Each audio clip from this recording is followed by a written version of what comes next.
but we'll see. But anyway, that's what happened to Joey. He got a new job. He actually did move out of town, and wherever. Is he in Portland, Oregon? I think so. I think that's where he's at. I'm not sure why he went there, but but anyway, he got a job, and I gave him a recommendation. So it's a tiny bit of it's my fault that he was able to get a job on a Friday night. Well, that's a great news for him. I mean, what does he do? That's okay to ask, or I forget exactly. I mean, interestingly, he's really interested in I don't know, really broadly construed sort of social work, like working with troubled youth and that they sort need of good thing. people. Yeah, they really need good people like that. And I think he had done similar stuff.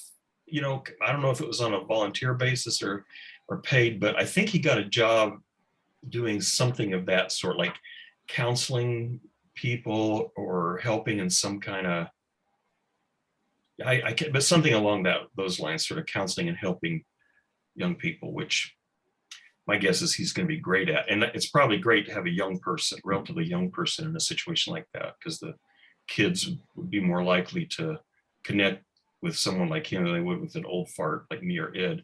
So well, he has a good demeanor about him, and he has a very trusting, empathic sense. I don't know him very well, but I think that's good. I'm happy to hear he got a job and it's something. Yeah, he's a great guy. Really easy to talk to. Actually, Ed is here because of Joey. They used to be neighbors and got to talking and introduced cool. Ed. Yeah, when I was walking my dog, bump into Joey on his bicycle, and we just started talking, and then he mentioned this interesting group.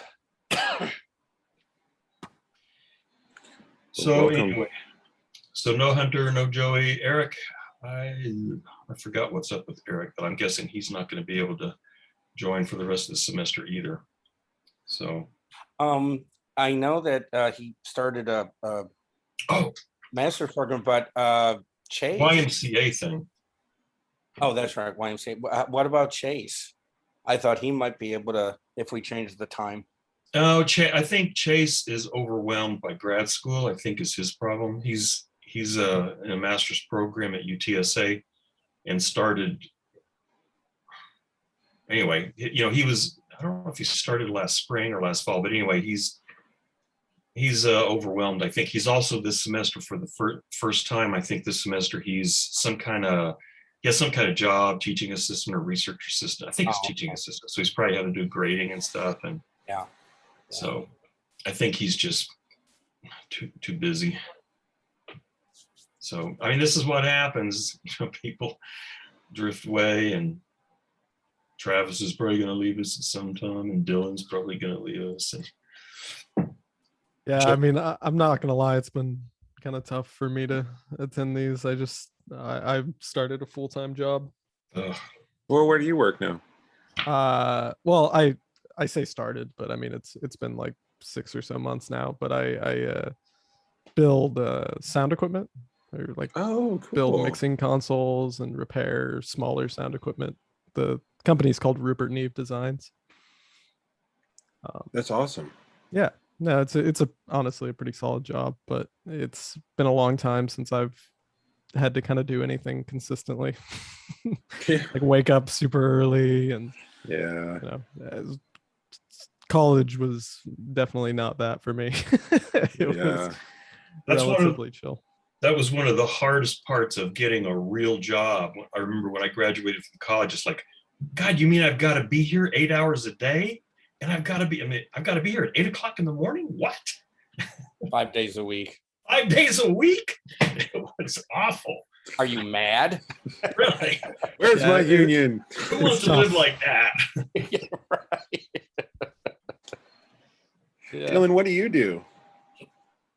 I have 2 jobs, right? Technically 3 jobs. I work at HEB, and then I work at a wedding venue on the weekends, where I just basically ride around on a golf cart and get paid too much for it. And then when I can, I'll do like ship deliveries. I'll do grocery deliveries. Wow. And then only thing I do on Fridays is I typically run a D&D session. So I go play Dungeons and Dragons with about 3 other people. Oh, what And, rule set? 5e. 5e. See, and I like the Dragonlance one where the magic wasn't available because it made it more Yeah. story driven. I was like, Was that like yes. 3.5 or something like It that? was 3.5, yeah. Yeah. Like, and I'm fine for crunchy players that like to crunch, but I like story driven stuff. So man, It's Team Bard. great. You know? Yeah, it's fantastic. I feel it.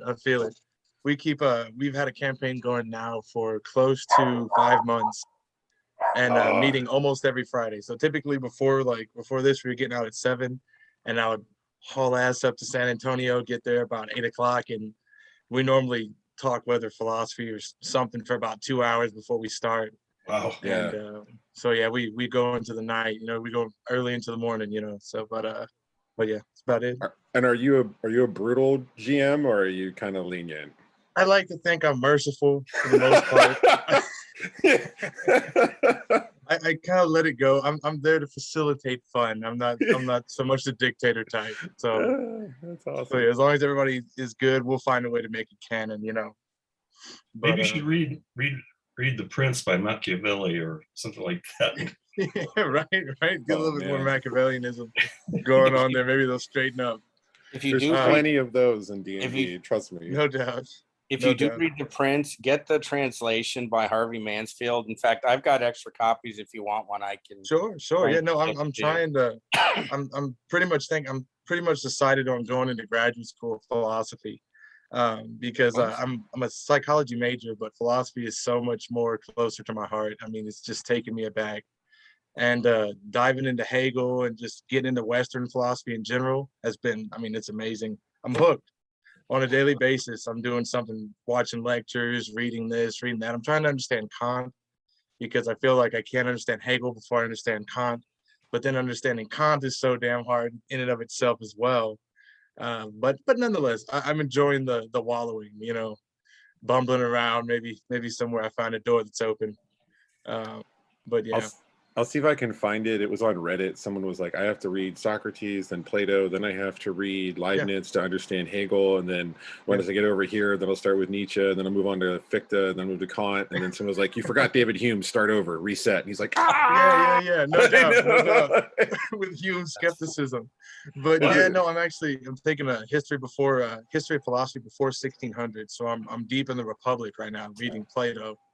And so that's good. I think I've read a couple of books before this, but yeah, it's something. I didn't realize so much started with Plato. Talk of forms and perceptions and all that kind of stuff. It's crazy. Yeah, Whitehead, an early 20th century philosopher and also mathematician, famously said Western philosophy is nothing but footnotes to Plato. Yeah. To some degree, it's like there's certain figures in philosophy that every subsequent philosopher has to engage with. And pretty much everybody has to engage with Plato, Aristotle, and Kant at least. And then after the 19th century, if you're in continental philosophy, you pretty much have to engage with Hegel. And so, those are the big guys. When I teach a class in 19th century philosophy, and I actually spent the first 2 weeks talking about, I think it's 2 weeks, talking about Plato, Descartes, and Hume, because Plato, Descartes, and Hume set the stage for German idealism. And so I talk about those three, and then we talk about Kant and Fichte and Hegel, and we should talk about Schelling, but I run out of time. But I often, and in my intro class, my intro to philosophy, we spend a month on the Republic, and then we spend 2 weeks on Descartes, 2 weeks on Hume, 2 weeks on Kant's ethics, and then 2 weeks on Mill's ethics. So those are the big guys that that sort of set the metaphysical and epistemological stage for Western philosophy. So being well informed about those figures is really helpful. It's one reason why I'm trying to learn Hegel, is because I frankly, I don't know much about Hegel, even though I teach a class, that includes Hegel, but I just sort of teach the conventional notion that people have, that you can read in commentaries and stuff, because that's about all I know.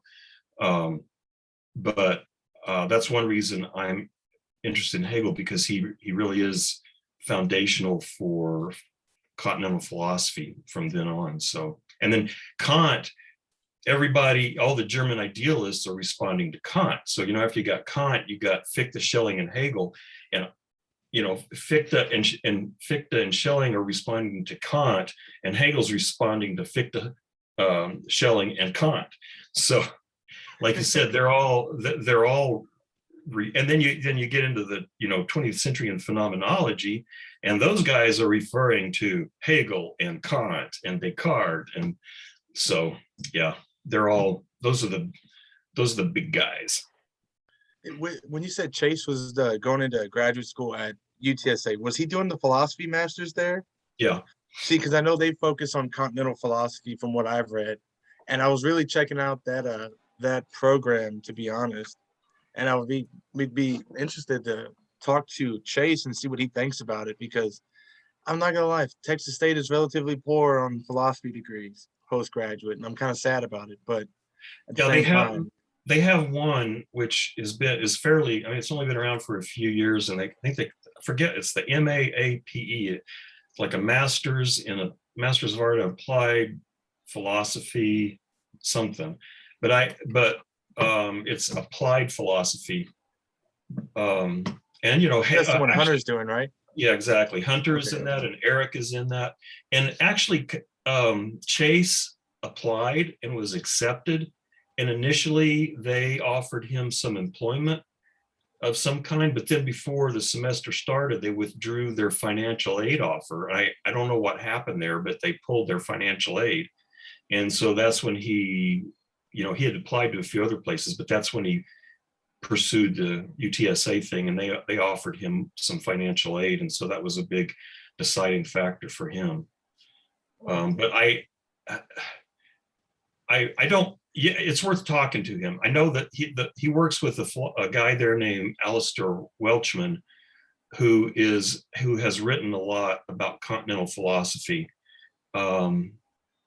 What other faculty they have, I don't know, but Chase would be the one to talk to. He could give you the inside scoop on that. So yeah, I think that's a great idea to go to start a conversation with him.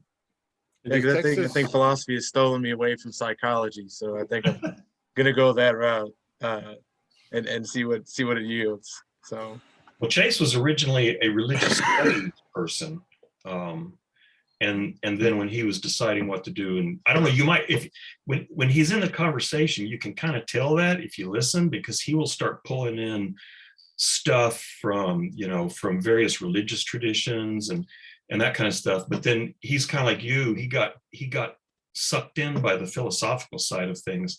And so when he went to grad school, he switched over to philosophy. So yeah, I'm afraid I'm hooked. So it doesn't look like it's going to change either. So that's good. That's awesome. Yeah.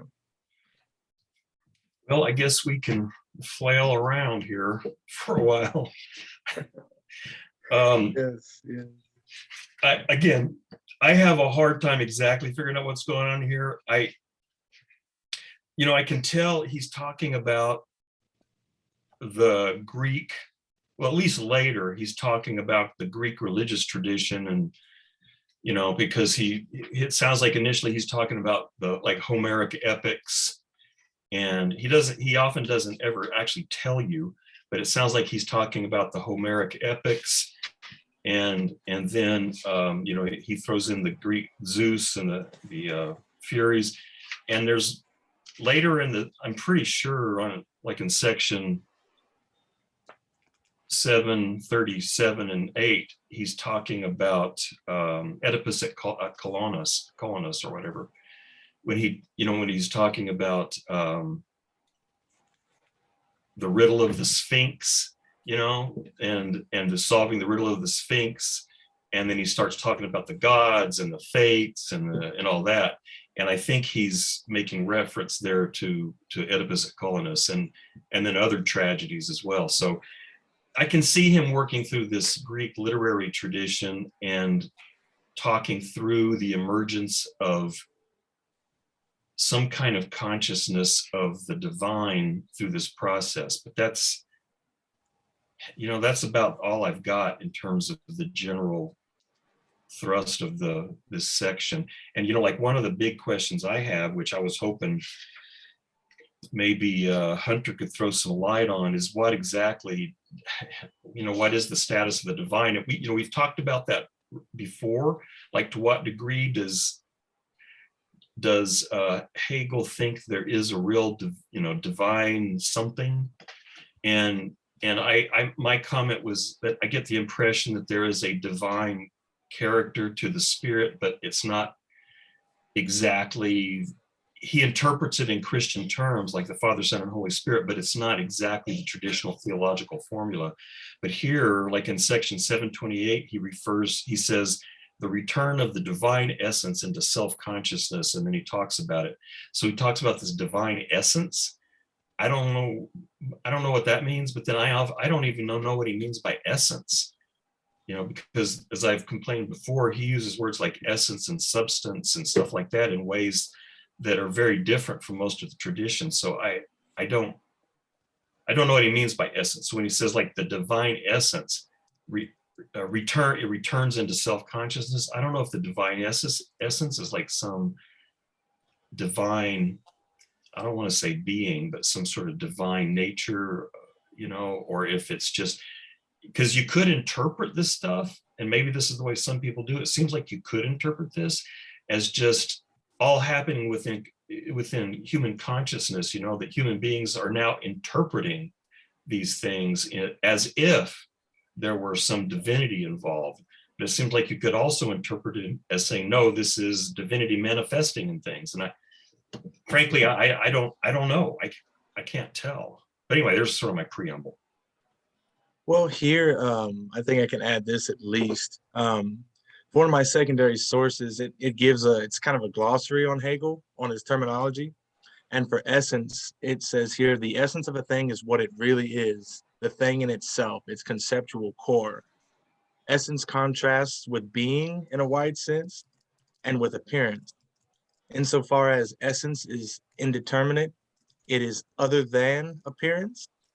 Insofar as it becomes determinate, the relation of essence to appearance is reciprocal. They are correlates. In application to consciousness, essence means per Pinkard, it's kind of rationality. So that's kind of the definition I've been working with, but I don't know how much that actually helps. So, one of the difficulties, and this may not be true because what you just read there, anyway, I don't know, but in the tradition from Plato forward, essence and substance are stable things. Like, for Plato, the essences are the forms and they never change. And generally, the essence is sort of an ontological definition. So, like the essence of a knife is to be sharp and have a handle and to be rigid, and that's the essence of knife, and that's what all knives have to have, this essence. And substance traditionally is like the substance is the what makes something substand. It's whatever makes the thing persist in existence. And so like there are physical substances, but a physical substance is a substance because it hangs together more or less independently, whereas accidents are things like colors and textures and those sorts of things. So, red, for example, there is no such thing as, at least in the world of physical existence, there's no red. There's only red things, or brown. Better example, brown. There is no brown. There are brown horses, but there's no just brown. And so horse is a substance because it's a stable being. Brown is an accident or an attribute because it's something that has to inhere in a substance. But this may not be right, but I get the impression that, and what you read when you said about the reciprocal relationship between that whatever it was, essence and appearance, I guess it was, I get the sense from Hegel sometimes that both essence and substance are not this absolutely fixed something like it is for most of the tradition. And so that's part of what confuses me. And then he, like he says, subject is substance. And I don't really know, like for Descartes, a human being is a non-material thinking substance coupled with a physical substance. And so the soul for Descartes is a substance. It's just not a material substance. It's like a spiritual or mental substance. And then you have a physical substance.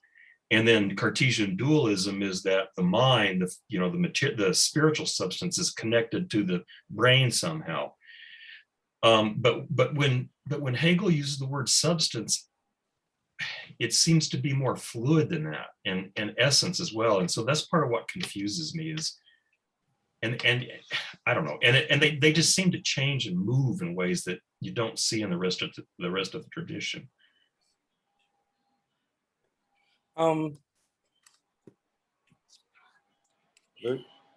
Is he? I was a little confused because I wasn't sure if he was attempting to interpret the ancient Greek religions almost as literary works, explaining the dynamic of the gods, both to themselves and with human beings, but also, maybe conflicting within themselves, even though when I think of Greek gods, I don't think of a lot of self-reflecting individuals. They seem to be, I'm angry, here's a bolt of lightning or something. I mean, they don't seem to say to themselves, oh, maybe I shouldn't have done that. But other times when I was reading it, I got the sense that Hegel was saying that there was something, that the Greek gods reflect at least something of the divine. And that's what was odd to me, because I my sense is Hegel certainly wasn't a paganist in believing in the Greek gods, but it seemed like he was saying they were expressing some kind of truth, even if it were only partial. So I was trying to look this up while you were talking, because I don't remember, but this term Geist or spirit that he uses, there's three main kinds of spirit. And one of them, I think one of them is called objective spirit. And if it's the one I'm thinking of, an objective spirit is religion, philosophy, and art. And then in this section somewhere, he talks about, I underlined like this is one of those chocolate chips, these little things that is like, oh, that's interesting. That he said spirit in its form of consciousness. And so spirit is not, I mean, what I asked Hunter once on Discord was, is spirit consciousness and its products? And he gave me a really complicated answer that I didn't understand. So I don't really know what the answer to that question is from him. But spirit is not only, it's not just consciousness. I mean, I think it is consciousness, but it literally includes things like religion, philosophy, and art. And so when he's, this is me guessing, I think you're right that when he's looking at, for example, Greek religion and literature, it's actually spirit. It is spirit. And in what sense that is spirit, and what exactly the connection to the divine, I don't know. But I don't think for Hegel it's purely just an anthropological study. I think it's actually like manifestation of spirit or something like that, because again, he literally calls those three objective spirit. Like spirit, once it's become an object that we can observe, that's religion, philosophy, and art. Well, also, I was reading some dealing with the term Geist, that in German itself, it also can very comfortably mean mind, like the human mind, intelligence. And that's interesting to me, that one word could mean spirit and mind, because I mean, in English or anyway, right? It seems like, well, maybe the mind can comprehend spirit or partially comprehend it, but it's not the same thing. And I think that duality is what is so interesting about Hegel, but also so difficult, because I think at times he is playing around with the meaning of that really important concept in different ways. Yeah, I think you're right. And I mean, like I said, I couldn't find that quotation, but he, in today's reading, he talks about spirit as insofar as it is consciousness. Yeah. But then spirit is also not merely consciousness. You know, like again, religion, philosophy, and art are spirit. I mean, I think he literally says they are objective spirit. And so I have a hard time. That's why I say I don't really understand what he means by spirit. Yeah, I can't find it either, but I'm glad you brought up the where he used the word objective. No, he doesn't use the word objective here. What I'm saying, there's other texts, and these are actually from notes that I in that 19th century class, but there's other texts where he has these, I think, 3 different formulations of spirit, and one of them is objective spirit, but I don't, and that's those 3, but I don't think, that may not be in this text. Well, is in 700 at the very bottom of what my version is on page 403, and it's under the heading B, the art religion, and it's you know, number 700. If we then ask which spirit is the actual spirit that has its consciousness of its absolute essence in the art religion, it turns out that it is the ethical or the true spirit. And I'm like, well, wait a second. If it is already actual, shouldn't by it be the definition true? But then he says that the ethical spirit is not only the universal substance of all singular individuals, rather, while for actual consciousness it has the shape of consciousness, what this amounts to is that as itself has individualization, it is known by those singular individuals as their own essence and work.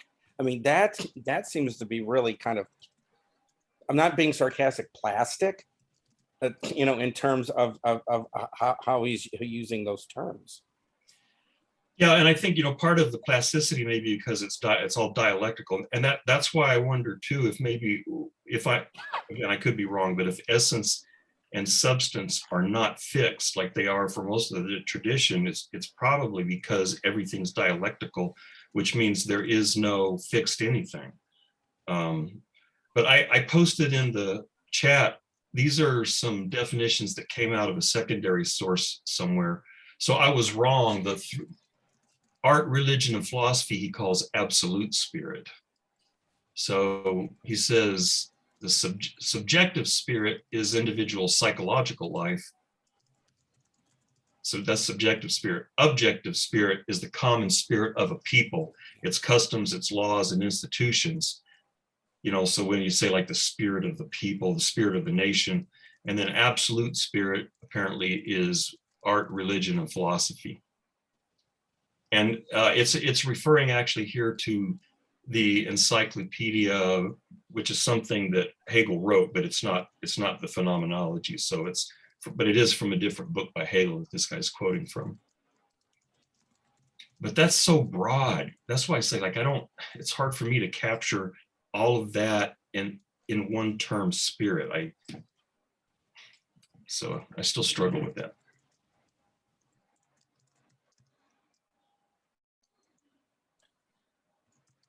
Thanks for putting this in the chat, Nevitt.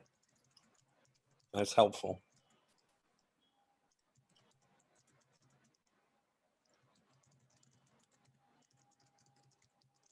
Well, would he ever go? Well, I know he has to be careful. I mean, he's living in a German country in the 1800s, but sometimes I get a sense of him. I mean, when you have, you know, in the third, your discussion of absolute spirit in the chat, the spirit that is for spirit is God, and thus absolute spirit is the self-consciousness of God. But spirit is also absolute in the sense that it is relatively detached from the social life of the community. I mean, sometimes I'm getting a sense that God is coming from a greater spirit, that there's a huge, massive spirituality that is extraordinarily broad and in existence. and that it manifests itself in many different ways. But feel free to say, I've just lost my mind. But I mean, that's what I get a sense of him sometimes. I don't know, but I think it's at least, I mean, so when you say that, what that makes me think of is, and I'm not sure this is correct, so I'm not sure at all, but like we were talking about manifestation, so maybe like you said, maybe the Greek gods are a manifestation within Greek culture of either whatever the spirit is, or of human engagement with that spirit or something like that. And so like I said, maybe, and then maybe I don't know, we haven't got to it yet, but maybe then he thinks the Christian God is I don't know, the purest manifestation or something, because he's I think he particularly favors Christianity, but maybe that's what's going on. But again, I don't know. Well, if the dialectical processes are eternal, if that's just how things happen, wouldn't it, if you're going to apply that to the spiritual world, that it would suggest that there was going to be little d development, changes, little e evolution of the parts of the spiritual world? If the dialectic is processes are all encompassing, as Hegel seems to suggest, that there will be different manifestations or understandings of God, even within the Christian community, because there has to be, because as long as we're here, as long as the earth is spinning, there's going to be these processes. I don't remember much about it. There's, Hegel has a whole philosophy of history, and I'm probably going to say something wrong here, but like you said, dialectic is everywhere, and so because I think dialectic fundamentally constitutes the processes of whatever it is that happens of any kind, and so then in his philosophy of history, these different cultural, these different historical epochs and the rise and fall of these cultures are part of a dialectical historical movement, which is why Marx said it's dialectical materialism rather than dialectical spiritualism or whatever, because for Hegel, the primary thing that's moving is, I guess, spirit, again, and whatever that means. And then you see different cultures emerge and rise and fall as a result of these dialectical processes. And then maybe, like you said, then maybe you get different conceptions or manifestations, I don't even know how to talk about it, of the divine within these cultural processes. Whereas Marx, wants to say there are dialectical processes, but they're all about economics. I mean, the dialectic is really just economic forces and sociological forces. There's no spiritual anything. So, he says he kind of flips Hegel on his head, but right. So yeah, maybe you're right.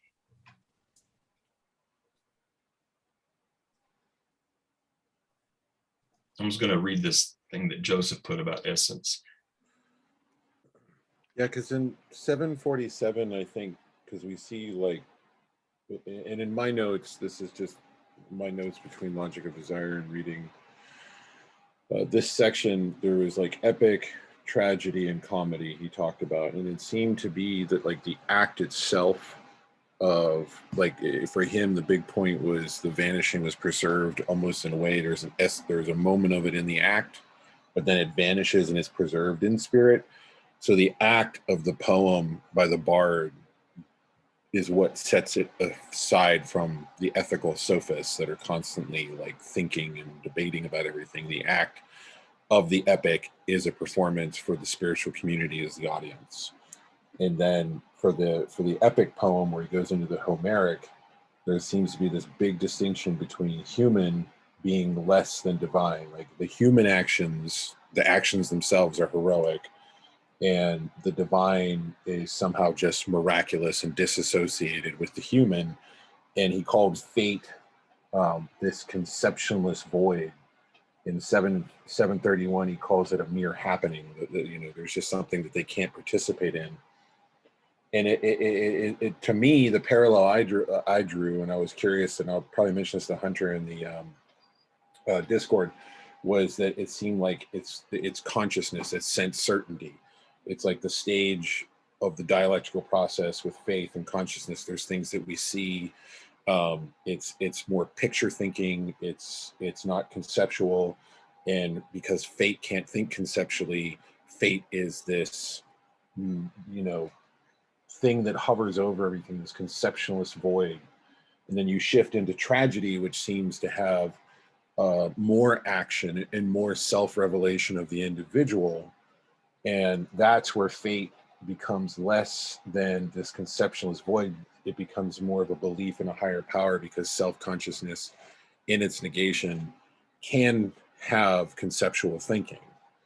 So the tragic actor, in a way, sees himself or sees humans as gods almost dialectically vanishing into humans. You know, the gods have human attributes. They're doing things that, just as we talked about color and attributes, where that kind of vanishes into that moment, the gods are kind of like dialectically vanishing into humanity, which kind of posits it. And fate is this belief, this conceptual in a higher power. And then comedy is like the stage where humanity has realized that they are the gods. They are the things. There is this spirit that exists, that is nothingness, that in its nothingness preserves itself in that moment. And there's almost this comedic acceptance of the fact that nature and the gods and humans are one and the same things, performing this for the spiritual community that is aware of this dialectical process.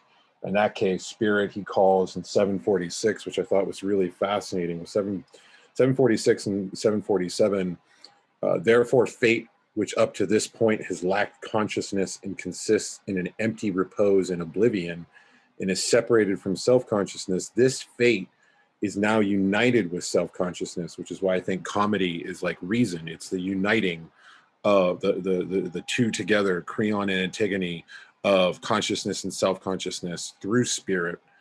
The individual self is the negative power through which, and in which the gods, as also their moments via existent nature and the thoughts of their specific characters, vanish. At the same time, the individual self is not the emptiness of this disappearance, but on the contrary, preserves itself in the very nothingness, abides within itself, is the sole actuality. So the component of spirit itself, that's 746 and 747, the beginning of section 747. Fate no longer is this empty nothing, this causality. Consciousness and self-consciousness in a way posit each other and become united into spirit on a higher plane than sense certainty. And the performing community is what allows that to be like the highest point of art and comedy. We're realizing of the absolute nothing, so to speak. I'm sorry, I talked a lot. I don't understand what absolute nothing means. Well, did you see the end of 746? It does show the comical spectacle to be empty. I mean, he seems to be suggesting it's not at the level of tragedy or the epic literature. Yeah, it seems to be the highest plane from what I understood, where there's something less than nothing that is essentially what spirit is, and this unification of everything that the comedic performance accepts and that the spiritual community recognizes. Like the fact that it's vanishing into nothing is what preserves it, hence that it's less than nothing. See, I don't understand what those words mean. I mean, you know, it's like I can say square circle, but that doesn't mean it has any meaning. And so saying something like it does, I've forgotten exactly how you put it, but it vanishes into nothing and then you said something else about nothing and is therefore preserved. That just doesn't make sense to me, because when I think nothing, I think nothing. And so nothing preserving something, again, it's like saying square circle. I could say that, but it doesn't have any meaning for me. Yeah, I think when I think of it back in sensority in the vanishing moments of like picking a certain point, like, this point is gone. And then we will try to pinpoint to that point, and that point is gone. And then this point is gone. And so it all escapes into a moment that's what I look at nothingness. Like the sense can't grasp the Hegelian concept of infinity. Infinity that I understood from Hegel is not some obscure, distant, endless thing. It's present in the very moments right now. So the moment of infinity that exists right now is a sense that nothingness preserved in spirit, from my limited understanding of Hegel. Look at more of the sentence of the last sentence of 746. I cut it off incorrectly. The pure thoughts of the beautiful and the good thus show the comical spectacle to be empty, and as a result, as becoming the game of opinionating and of the arbitrary choices of contingent individuality. That doesn't sound very like Hegel saying, great job, comedy. I mean, he seems to be saying it's at a lower order, because comedy is coming out of this individuality that is making contingent choices, which is really a reflection of its lack of understanding of the greater totality. I think the pure thoughts there is what's key, because the pure thoughts show that no action is taking place. Like anything that's beautiful or good, anything that can start being argued as the moral sophist, as he calls, I can justify anything when we're just living in the realm of conceptuality. But when it's come to the actual act itself, if we're part of a spiritual community that has dialectically arrived at absolute knowing, we can see the absurdity of trying to justify the pure thoughts or the thinkings that we use to justify even the most horrible or kind of almost comedic things like debauchery or whatnot. I don't think we're at absolute knowing yet. So I never will be at absolute knowing.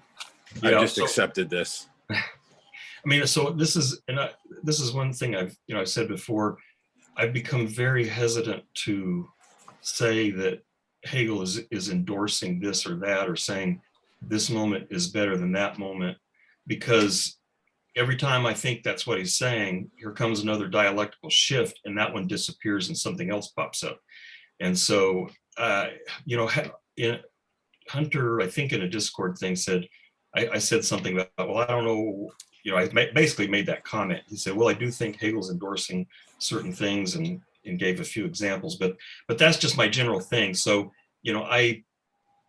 maybe he's endorsing comedy as like being, I don't know what, better than tragedy or something, but I don't feel like I understand the text well enough to say that with any confidence, because again, here, next page or two, or the next section, here comes another dialectical shift, poof, and something else happens.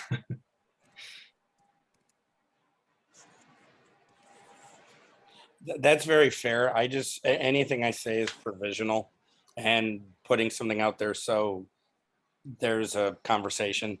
So yeah, everything I'm saying is tentative. So thanks for saying that, Nevitt. Yeah, because the amount of curveballs here are amazing. Yeah, like the very first line in 744, he says, for the moment, it is comedy that has the aspect of actual self-consciousness exhibiting itself as the fate of the gods, for the moment. So it's like, who knows what's going to happen the next moment. But maybe I've just become too skittish, but it's like, it's been like I've been slapped so many times. Every time he says something, I just kind of want to wince and back off.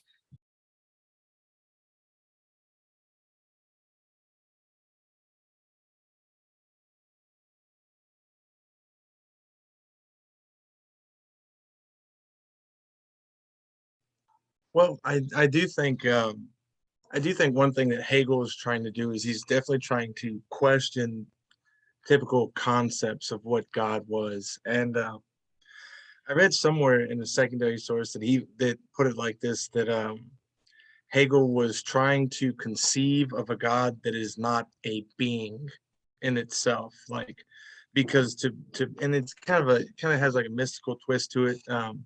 To be a being is to be finite due to the relationship to other things. If it is a thing, then it must be in relation to other things, which would therefore cut out any kind of omniscience, omnipresence, omnipotency, all that kind of stuff. So I think that even when he comes like the idea of a spirit is probably more like what he's getting at, if he is making a case for some sort of God, that it's some sort of like I think who was it, Kierkegaard, I think, who critiqued Hegel on being too airy with his idea of God and stuff like that. So there's not concrete enough. So it's like, so it kind of goes with this idea of like God to Hegel being some sort of like spiritual essence that maybe pervades certain things or something of that sort. But that's about all that I can procure from it, because he's definitely not being direct about his description when he says certain things.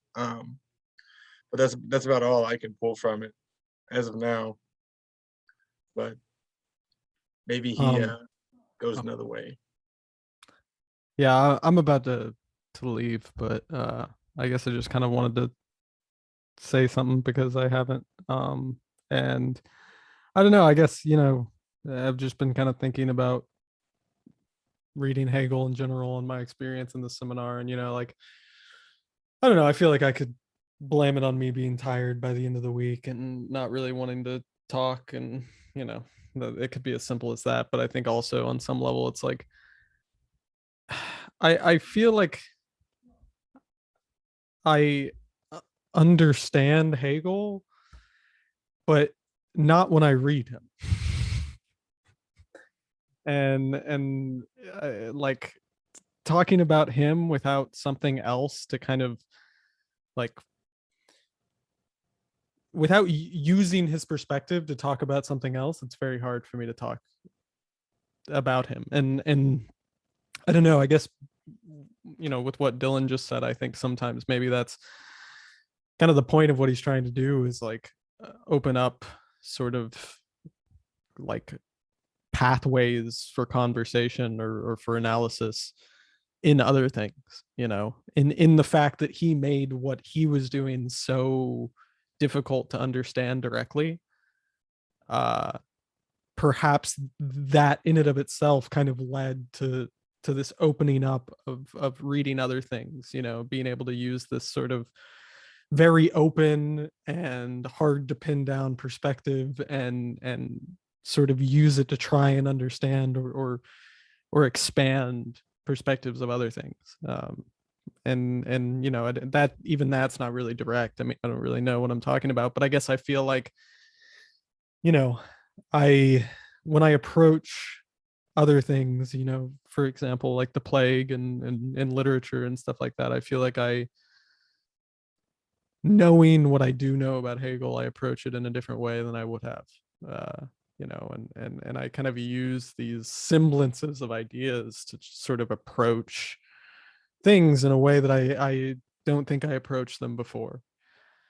But yeah, I mean, and so I don't know. I think that's kind of what I see, like, at least my experience of Hegel as being, and that was probably largely because I just talked to Hunter about him, for so long before. I mean, that was my perspective. I never had read anything by him. you know but yeah, I don't know. I guess I just feel like, it's interesting to kind of listen to you guys and hear the context and kind of just sit here and try and make sense of it. But it's very hard for me to come up with anything sort of valuable to say, and maybe me saying that is valuable in some way. I don't know. But Well, yeah, it's certainly true that, here, like even in this section and other places, that Hegel is often talking about, he's not talking directly about dialectic or about this or about that. He's talking about these cultural transitions and stuff like that. So Yeah, yeah, and maybe like even in the context of philosophy, it's providing opportunities to go back to things that have already been written and sort of approach them, and instead of sort of see them as such a definite thing, and that just seems like his approach all the time. It's like, you know, I'm not trying to disregard what these, if I was Hegel, I'm not trying to disregard what these people are saying, but there's more. We can't just leave it where it is. And that's, I guess, something that I can appreciate, even if I don't really understand the ways in which he's doing it. Just the fact that there's no end, that there's no like conclusion to be made. It's this constant expansion, and the terms kind of get wider and wider and less clear, and and then we reach absolute knowing, which is just like who knows, it's just we're just like all a mess, by that time anyway.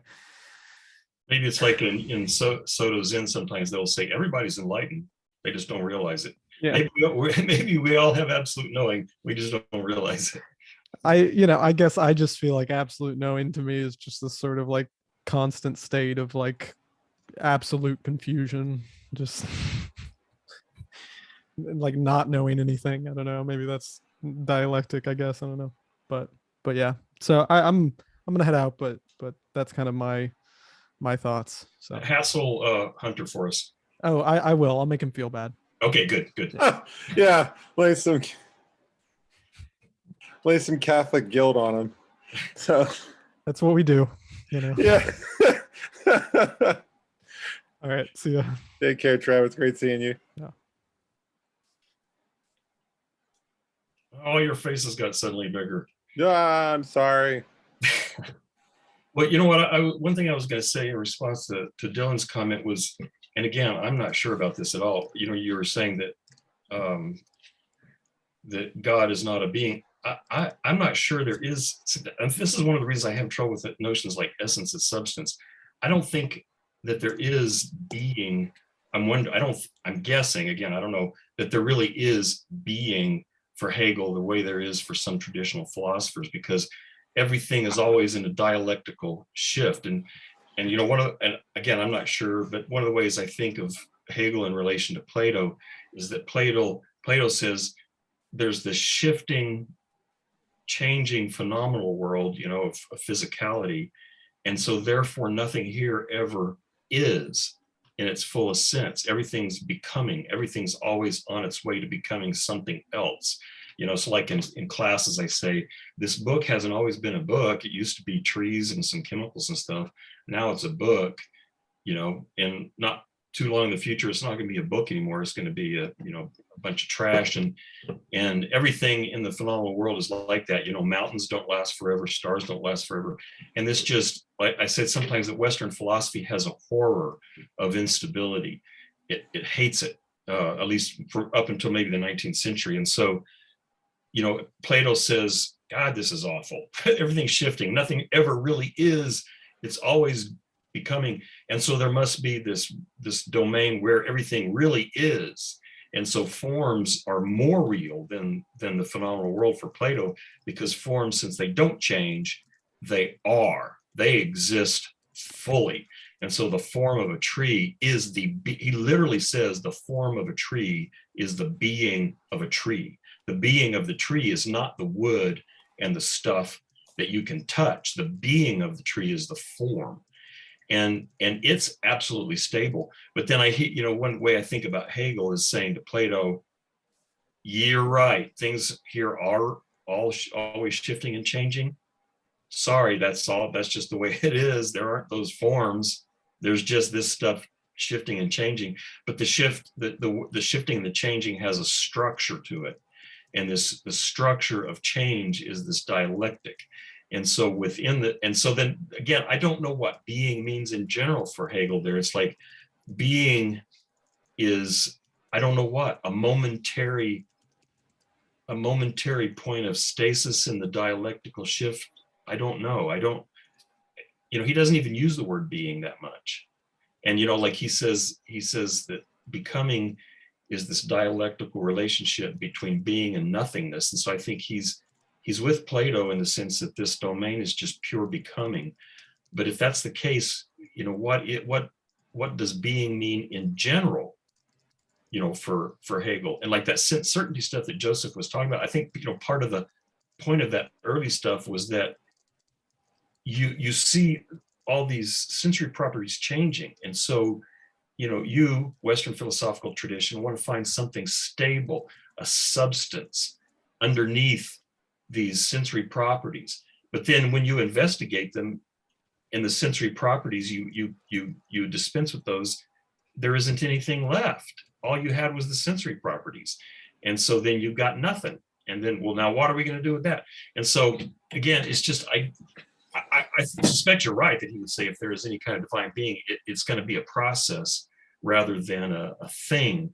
But I'm guessing that he would say everything is a process, that there are no things, at least in the traditional sense. Yeah, I think he would say that that book is a vanishing moment, not only in space-time, but in every component of our perception. Whereas spirit is the unification that preserves the idealism of his philosophy, but the negation is the immanence factor of every moment that in its own way posits and preserves the idealism. It's kind of it's where he mentioned, I think in 738, 39, how the downfall of one shows the unity of the two.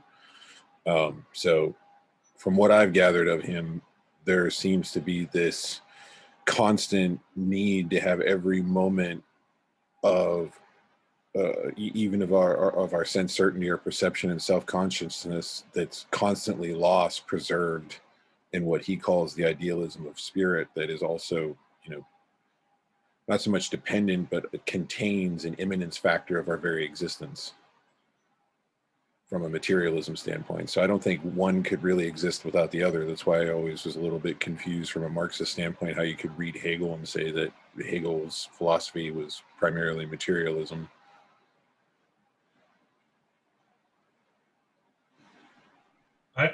You know, Dylan, I don't know enough about this stuff to say yes or no, but it does seem to me a kind of process philosophy. I had my first semester in graduate school, I took a class on Heidegger and Carnot, which just completely splattered my brain against the wall. And the class, I had never heard of either one of them. And the woman who taught the class was a German woman who had been educated in Germany. And she said the more she reads Heidegger, the more he sounds like Hegel. So, you know, maybe you're right that there's, and I don't know if Hegel was the first, but maybe he's the first, something like a process philosopher where everything is dynamism there, and that's all there really. Then you find moments of stability within the dynamism or something like that. Yeah, it seems like it may be something like that, but like I said, it squishes my brain to the wall too. But maybe he is trying to provide some sort of structure for that process. Maybe put some walls on it. I'm not too sure. Introduce some sort of structure to the process that may not have. But it's weird here because what I'm looking at here, it says process philosophers like Nietzsche, Heidegger, Deleuze, Whitehead, and I never even necessarily thought of them as such. But interesting to take a look at. Well, I don't want to say a lot about Nietzsche because since I know all about Nietzsche, I tend to talk too much about him. But you know, he does literally say things like there are no things, and he talks about this world being a flux, a Heraclitean flux, and you know the way that Nietzsche talks about it is that the reason that there are no things, but that what happens is the rational mind can't get that. And so what the rational mind does is it looks at these moments of stability and then it carves the world up into things because that's the only way it can understand and make sense of the world. And you get not echoes, but you get similar vibes from a lot of these guys that, you know, and even Hegel, and I don't really understand what reason exactly is doing here, but Hegel seems to think that that reason is is ultimately, you know, when he says what is it, the real is rational or something like that, that I think that Hegel, I wish Hunter was here, but I think Hegel would say that the dialectic, unlike much of the tradition, the dialectic is essentially, or the reason is essentially dialectical, is my guess. And so, anyway, yeah, but Yeah, you know, I would lean towards that. I'm rambling.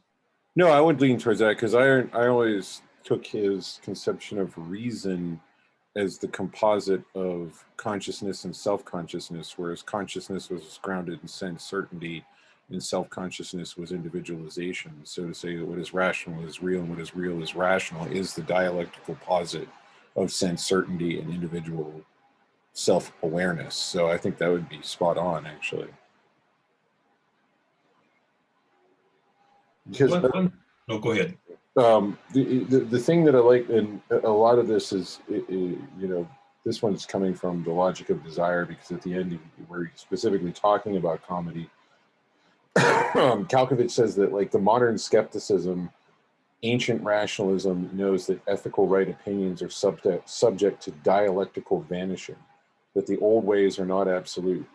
Comedy presents these newfangled ideas for what they are, clouds that are no more substantial than the Homeric gods that they have displaced. And then he says, before the emergence of comedy, fate and self-consciousness were separate. Fate was an empty repose and oblivion. Now they are united. Comedy reveals actual self-consciousness, the individual self, as that in which gods and nature vanish, which goes back to his vanishing moments preserved in spirit. Self-consciousness, however, does not vanish, but preserves itself in this very nothingness. In comedy, man experiences his own selfhood as the sole actuality. He enjoys himself rather than feeling at the mercy of alien powers and overarching universals. So I think that's kind of what, I guess, from a Kalkovich standpoint, makes comedy so unique, is that it is this kind of positing of consciousness and sense certainty that has accepted the fact that there isn't we know dialectically what spirit is, and our selfhood is somehow grounded in spirit. So we can kind of laugh at that in a way, instead of being, you know, the whole Joker quote of why so serious all the time.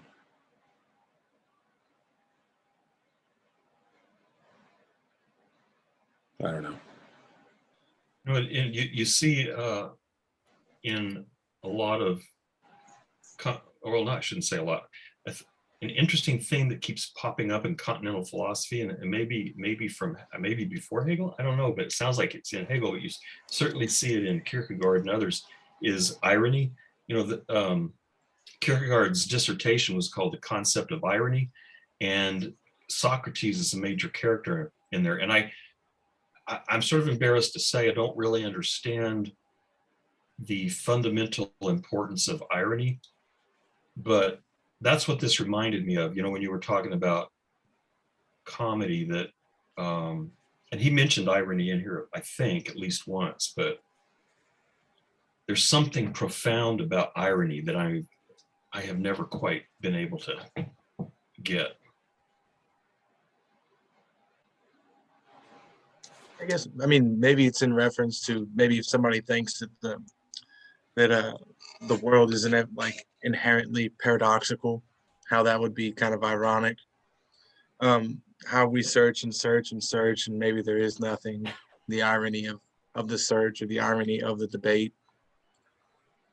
I'm not too sure though. Other than that, I know Socrates was a very sarcastic a lot of times, when it seems like reading him through at least in Plato's early dialogues, when it's more accurately probably him and not so much him used as a mouthpiece. But I get a good laugh out of reading Socrates, because he seems like he would understand irony. Seems like he would put forth some sort of higher significance to something like irony. But I'm still early in speculation, so. You know, Kierkegaard certainly thinks so. Again, I'm embarrassed that I can't say exactly why or what, but he in The Concept of Irony, Socrates is the ironic philosopher. So, you know, he agrees with you there. Well, always thought it. Go ahead. no, it just I don't know where I read this, but you know the I don't remember the name that Plato gives it, but the trial of Socrates, where you hear his art, where you see his argument presented. That in reading secondary literature, I mean, Socrates has to know, does know, right, that if he's convicted, it can be the death penalty. And yet there's two things that he does that what I've read in the secondary literature that would have been highly insulting to the Greeks he was appealing to. One is he did not use a lot of ornamentation in his words. It was very plain. And they thought, wait a second, are you talking down to us like we're children? You know, we're not worth you using that big head of yours to try to impress us. You're just going to be Dick and Jane has a conversation about the corruption of morals. And the second thing was when he was found guilty, he said, I think I got $100 on me. Is that enough to pay a fine? And they're like, screw you, you old goat. What do you mean 100? And then that's why Plato and a couple of, no, it's not 100. It's not 100. We're going to add to the fine, you know, and it's like, right. He actually said on top of that he should then receive free meal and board at the public building. I mean, come on. Isn't that the biggest fuck you in all of philosophy? I mean, he's got balls. I mean, if nothing else, but I mean, to me, that always struck me as in some ways very modern. Yeah, you can kill me and that's all you can do because you're a fucking bunch of idiots. And the only way you can deal with me is to kill me. So why don't you go fuck yourself? And you're not worth, it's remember what you said, Nevin, about Nietzsche. Why would I bother refuting Mill? He's not worth it. I mean, you people are idiots. I'm done. I've done all I could. You're incorrigible. Why am I having a stroke? Incorrigible. Thank you. And you're not worth my time anymore. I'd rather die. And me and the missus have just been hell for 20 years. So, I mean, come on, let's just do this. I think it was when he said he owed a cock to Asclepius, like if I'm saying that right, which was like, a god that you gave a chicken to for the cure of illness. So like, he was like, well, I don't have to deal with these sickos and this illness anymore. So it was like, wow. So I love that.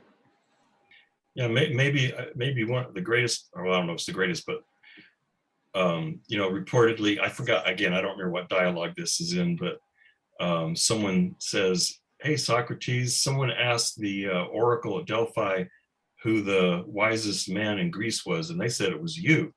And Socrates said, the only thing I can figure is that I'm the only guy in Greece that knows I don't know anything, which is pretty heavy-handed irony. So, and that's sort of the Socratic thing, the Socratic ignorance. I actually I go into these little soapboxes sometimes in my intro classes, and one of them is you can't learn anything as long as you're absolutely sure you're right. You have to be aware of your own ignorance before you can learn anything. And so Socrates, when he says, I'm the only guy that knows he doesn't know anything, it's this state of openness. I'm open to learning anything because I don't know a damn thing.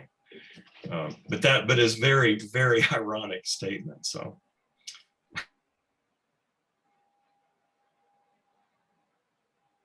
Somehow I don't think Hegel would say that. I don't know anything. Like, I know a hell of a lot, let me tell you. Yeah.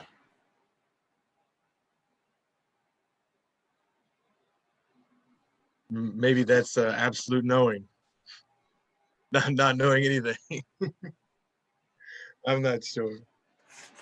But if I can be a jerk, how does Socrates know that? It's a good question. Hence the irony, Maybe that's part of the irony. Yeah. And you can see how that would.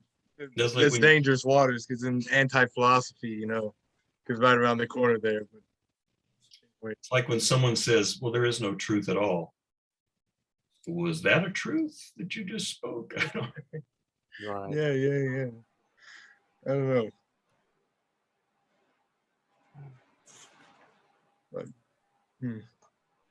Do we only have one more? How many more pages are left for us, and how many more meetings are we for this?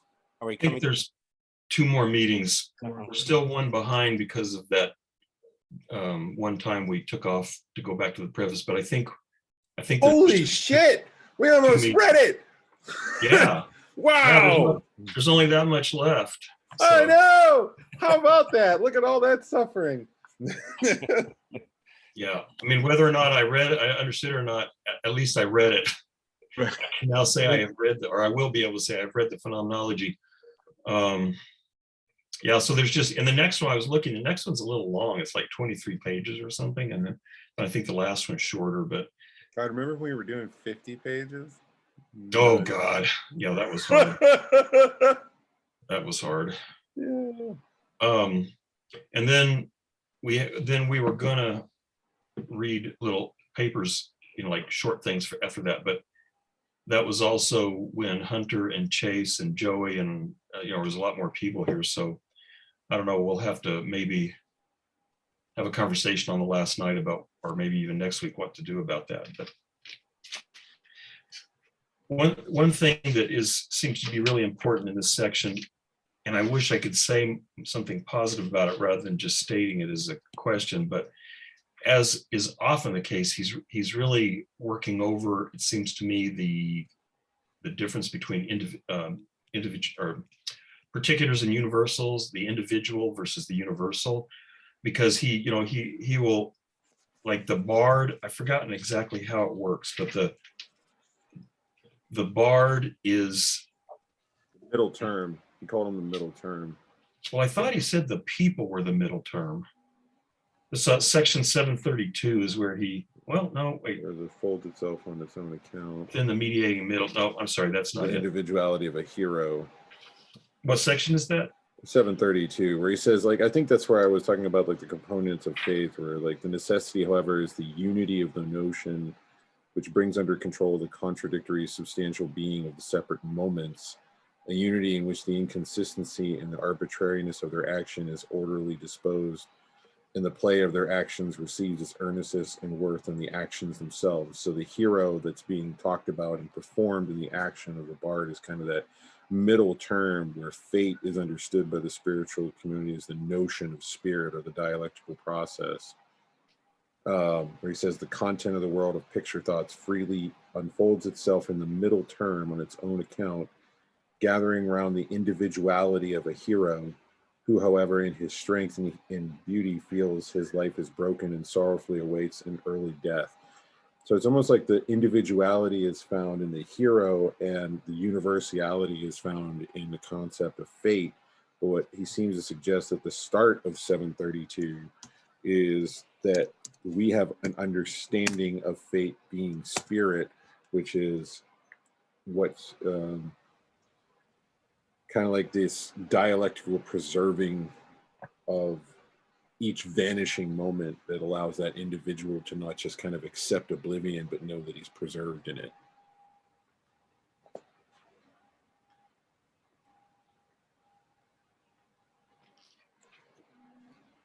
I was thinking, actually, I think at the middle of section 729, when he's talking about the bard. So the last paragraph or so, or the last part of that, last few sentences, let's see, I guess this is the bard. He is the organ vanishing within its content. As he says at the end of that section, the middle term in the nation is its heroes. Right. But he also says, like, well, the mediating middle is the people in its heroes, who, like the bard, are singular people, but only as representationally thought. So I don't really know what that means, but that's why he is the organ. The bard is the organ vanishing within its content. What counts is not his own self, but his muse, his universal song. But what in fact is present here is the syllogism, in which the extreme of universality, the world of the gods, is combined with that of singularity, the bard, by the mediating middle of particularity. The mediating middle is the people in its heroes who, like the bard, are singular people, but only representationally thought, and they are, as a result, universal, like the free extreme of universality itself, namely the God. So I don't really understand that, but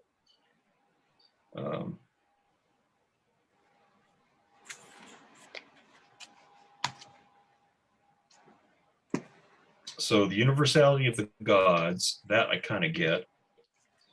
Universality of the world of the gods is combined with that of the singularity of the bard, I guess, as in he is a single person, by the mediating middle of particularity.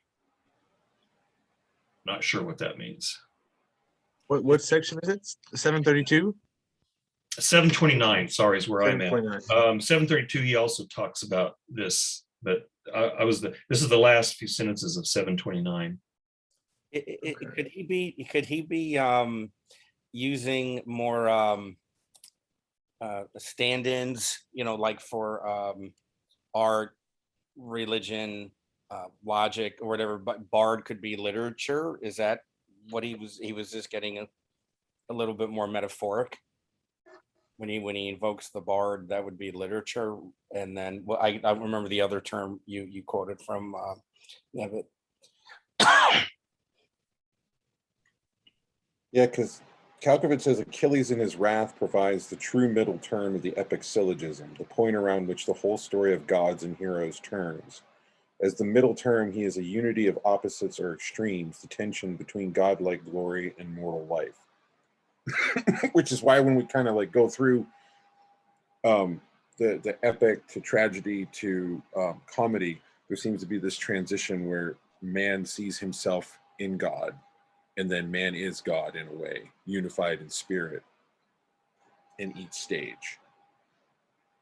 Yeah, I kind of see that too. In a way, it says here, what is it, my secondary source says, though not present in the narrative, the minstrel projects himself into the heroes and who occur in it. That the minstrel kind of projects himself outward into the things that make up the narrative. This will be more metaphorical, I think.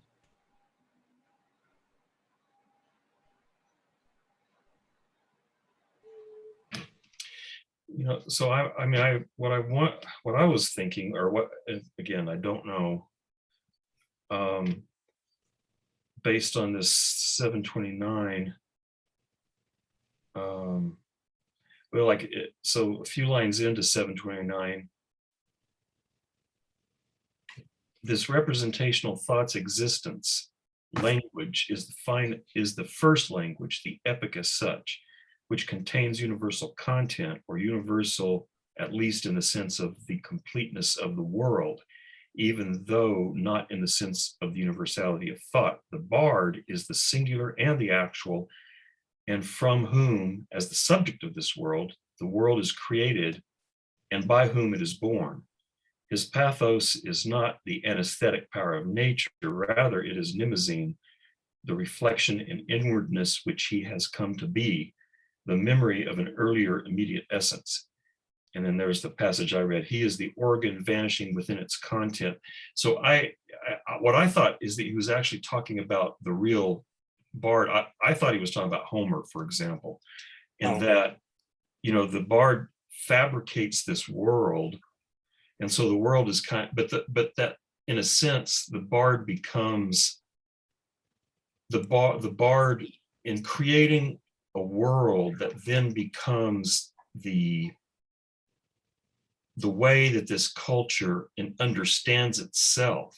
Like the culture comes to understand, the people in the culture come to understand who and what they are through the stories told by this bard, that the bard then becomes the kind of like the almost like the divine deliverer. It's a human being, but it's this human being who almost takes on this universal aspect, because he's sort of constructing an entire world for the people of his culture to embody and to inhabit.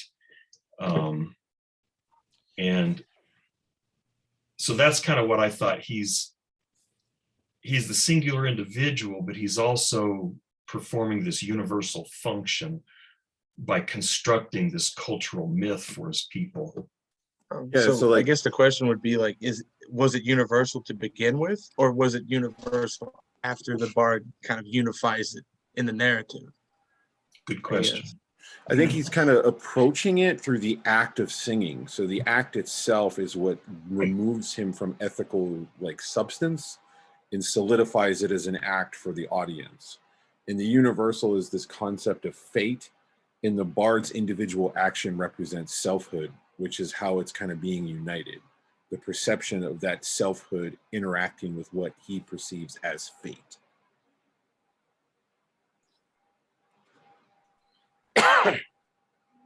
Yeah, I thought that the way he was, what never read was that how do I phrase that? In effect, he was saying the bard, it really isn't important. It's how the bard was able to tap into the universal and present it to the particular community he was writing for. Yeah, he says somewhere in this passage, I just found it, it's what's important is not the bard, but his muse. Right. And that the muse is what produces the universal song, at least in this translation. So he becomes like a means for spirit to bring its self-consciousness out in that culture. Right. Yeah, that's what it sounds like to me. Yeah. But I'm not sure, like Dylan's question, like the way Ed was interpreting it, it was like maybe he is sort of delivering something of a real universal, is kind of manifesting itself. But I'm not, it's hard to tell, whether it's that or whether he's constructing some kind of, I don't know. I mean, what I tend to think is if everything is about dialectic, and if all of this is manifestation of dialectic, then I'm not sure. I mean, maybe it is all manifestation of dialectic in some way. So maybe it's all manifestation of spirit in some way. I'm not sure. I kind of wonder, is it even possible for Hegel to think that an individual could really construct something from whole cloth, or if whether an individual is always going to be a moment in this dialectical movement. Yeah, plugged into the eternal cosmos somehow. Yeah, and maybe the bard's magic is that he does become a kind of vessel. Maybe that's why he's the bard, rather than the people, is because however it happens, he sort of, because he says he disappears. He is the organ vanishing within its content. What counts is not his own self, but his muse, his universal song. And so it's like somehow, whatever it is that he does, he becomes like the mouthpiece, almost like the mouthpiece of the spirit or something. So it sounds like. Remember that real short essay that Borges wrote where a tiger in a cage has this dim sense that somehow he's important, and then but can't quite, when he wakes up, quite capture it. And then was it Dante? And then it's because God arranged for Dante to see this tiger, which helped him in a symbol in one of his literary works. And then that Dante had a dream where he seemed like he and when he woke up, he had just a vague memory of somehow being told that he was in some small way an instrument, which I never put Borges and Hegel together. But to me, that and I don't remember the name of that short essay, but it now the way you read Hegel, it's like, shit, is that a very Hegelian Borgesian essay? Because it posits there is some kind of spiritual world that communicates and uses, guides whatever beings to help with the process creation. Or maybe sometimes some individuals become kind of transparent, and you know what I mean? So because I don't know what kind of agency there is in spirit. I really don't know, but I'm wondering if maybe, some individuals sort of just become transparent in the sense of whatever it is that's going on just kind of comes out in these individuals, whereas most of us are too caught up in our whatever individual lives. Yeah. When I read, go ahead. No, I would rather you go. Okay, I'm just basically making a comment here. Is damn, as I read Hegel, it seems like I understand him for a moment, but by the time I get to the end of the sentence, it's already vanishing from me. But yeah, no, just making that comment there. Interesting. I have the same experience. Yeah, because he says down at the bottom, and then the mediating middle is the people in its heroes who, like the bard, are singular people, but only as representationally thought, and they are as a result universal, like the free extreme of universality itself, namely the gods, which just the last part just undoes me there. I thought I understood what it meant when it, as a result, universal, but then the last part of it just throws me again, and I don't know. No, What was the number you were reading from? 729, the end of 729. 729. Mm-hmm. Yeah, in the Cambridge edition, it's the top of page 419. Right, 419. Yeah, I exactly, that's why I kind of stumbled when I read that before. The last half of that sentence, I don't really understand. Namely the gods. I don't, namely the gods. I don't know. Well, earlier, like at the bottom of 418 in this edition, he says, what is in fact present here is the syllogism in which the extreme of universality, the world of the gods, is combined with that of singularity. So there he identifies universality with the world of the gods. So maybe that's why it reappears up here, like the free extreme of universality itself, namely the gods. Yeah, okay. That does seem like what he's referencing. In fact, here's the syllogism. I don't understand what only as representationally thought is. I don't understand what the purpose of that is. Because that, it seems like usually when he talks about representational thought, it's like it sort of has a negative feel to it. It's like, well, it's only representational thought. So right, kind of as appearances. I tend to link that with the world of appearances, that sort of thing. Representationally thought. It seems like at the end of 739, he's saying that spirit, in a way, the tragedy forms start to dissolve the gods, to understand it's more human in their experience, and spirit is essentially what destroys the moment but also preserves it. Like he says that, like in the A, B, and C section, where we have this kind of sense certainty in knowing, but we also know that consciousness has its basis in spirit, and that spirit in its negation also destroys that moment but also preserves it.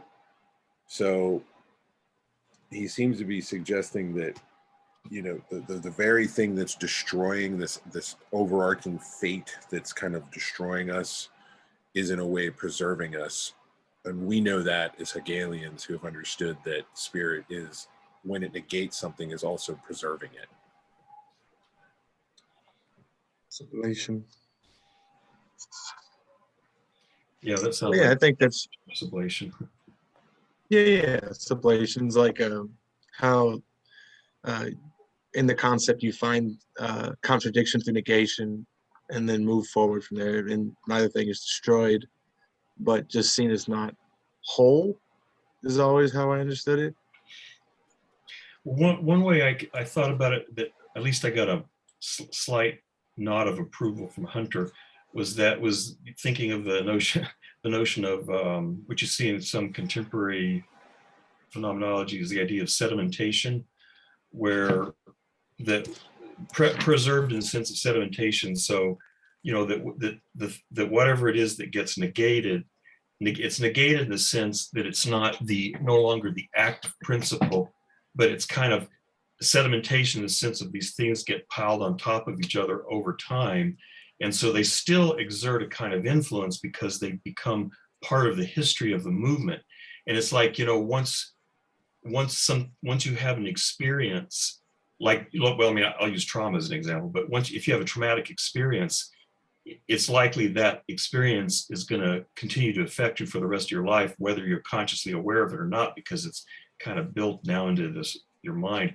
And so that's the way I think about but I don't know how it fits with this particular part of the text, but that's how I think of sublation.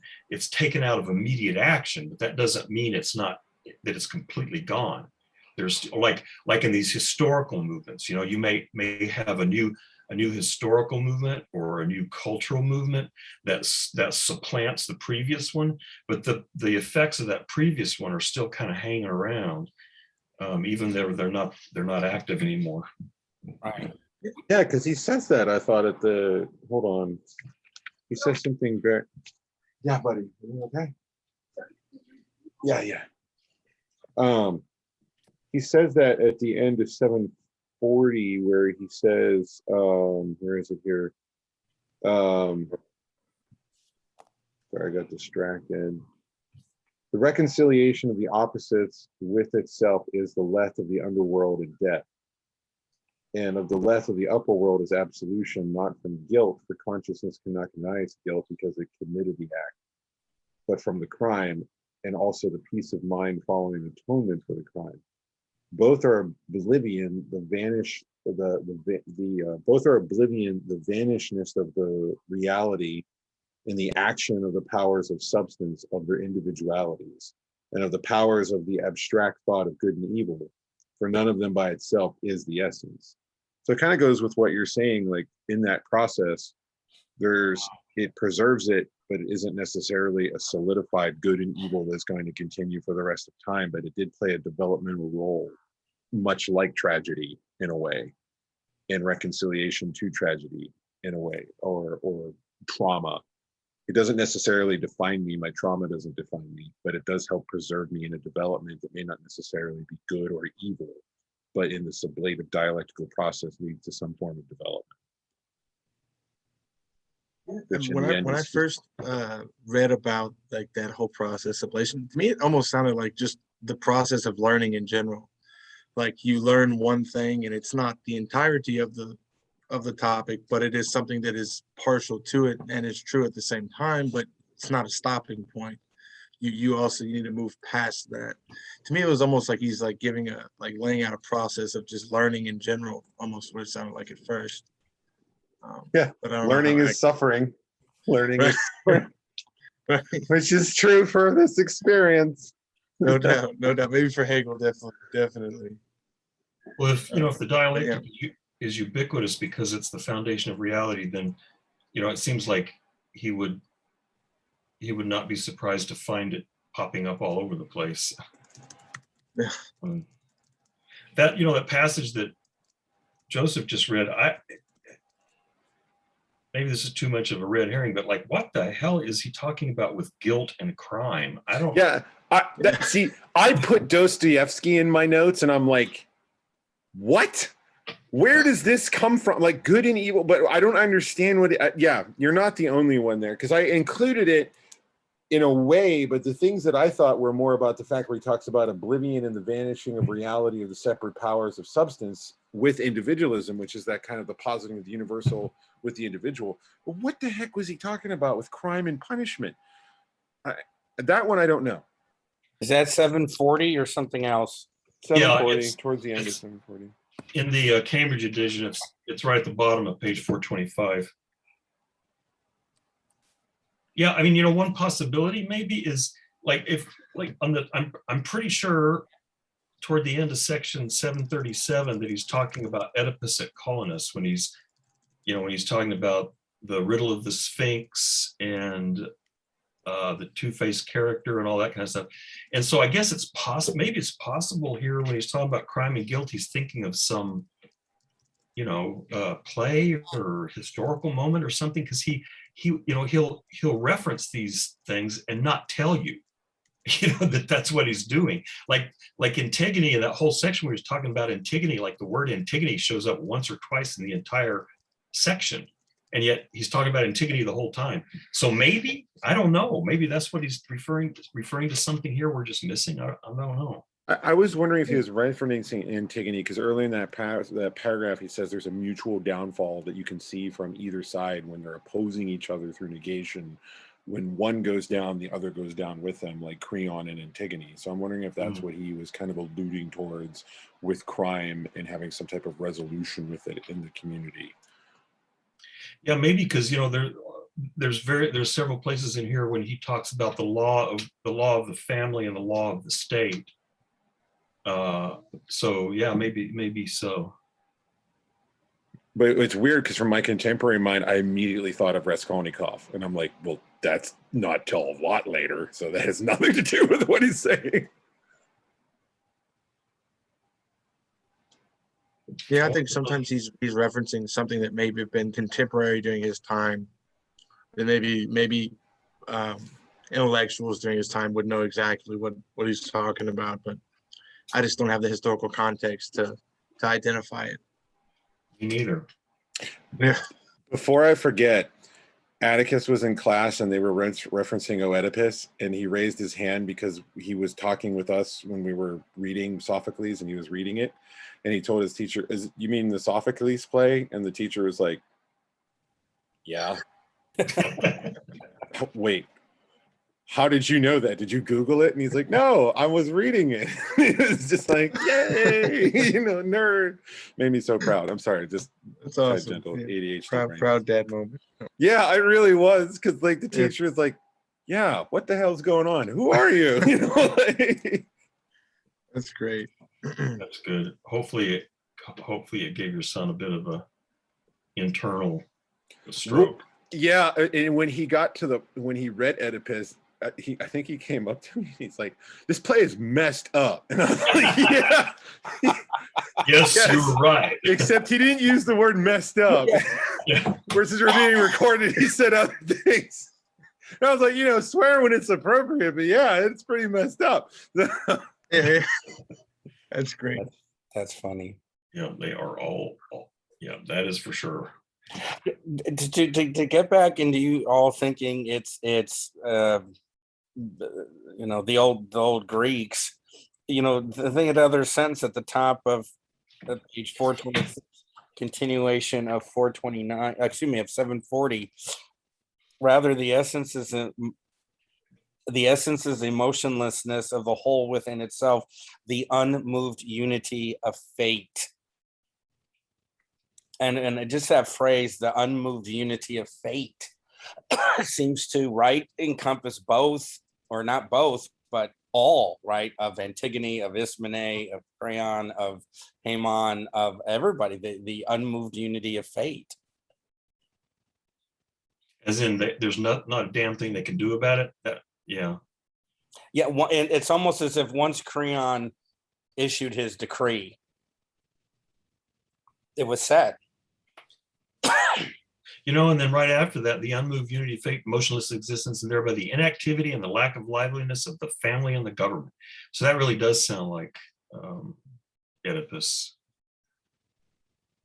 because you've got that conflict between the family and the state there. And he was referencing Macbeth here, right, where he says the ravings of the priestess, the inhuman shape of the witches, and the voice of trees and birds, and so on. Because where's that at? The inhuman shape of the witches in 740, the voices of trees and birds, dreams, and so forth. Oh, they are warning signs of the deception of singularity and contingency of knowing.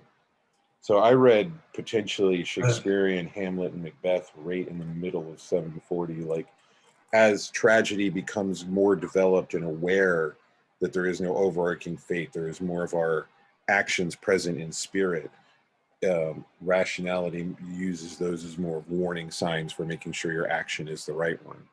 Well, then maybe that's what he's talking about then, with guilt and crime and all that. Maybe. Oh, Macbeth. Yeah. Oh, shit. Yeah. I didn't even think of that. Thank you. Well, yeah. And then look at that one part of the sentence of not being reflectively prudent.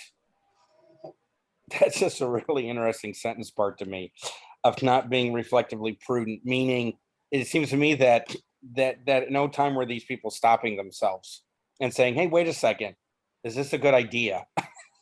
Just why don't we sit down, have a cup of coffee, and talk this through? It's like, hey, I got this idea, and let's run with it. Yeah. Oh, that's such a good point about the crime and punishment associated with Macbeth. Yeah. Oh, you're right. Yeah, and then like that passage. Well, right before that, it's like they don't see these warning signs. You would think you see a bunch of witches and all this weird shit happen. You'd be like, huh.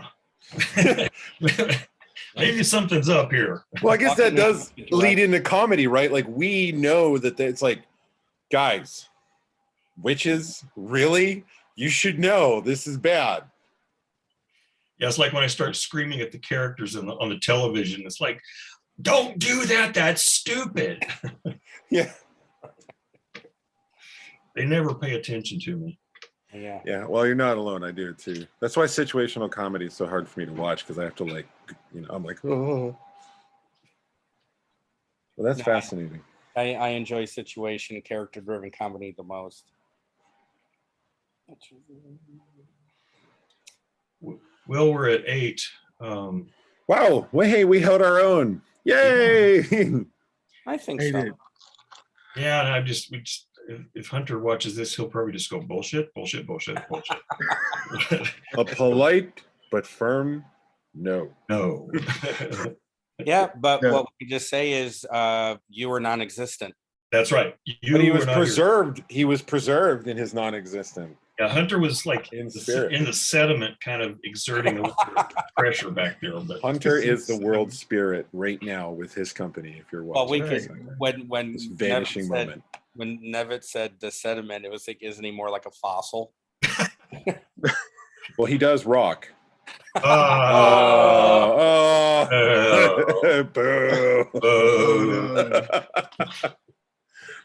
No, I really appreciate you guys' company insight. I thank you. I never would have made that connection with Macbeth and others. Awesome. Well, I wouldn't have either until you did, and I was like, well, maybe that's what he's talking about. So, no, I think that's okay.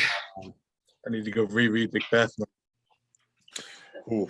No, there was a new one that was just released on Amazon. That's supposed to A be new really thing that good. Shakespeare wrote? No, a new Macbeth that just came out on Amazon. Oh yeah. He had Denzel Washington is playing Macbeth. Oh really? Yeah. Okay. I wanted to see it. It's supposed to be really good. And Frances McDormand is Lady Macbeth. Huh. That's awesome. Milk of human kindness. Oh, she was. Whoa. All right, gentlemen. Take care. Great Always seeing good you. talking to you. Bye. See you next time, hopefully. Bye-bye. All right. Bye, guys. Bye.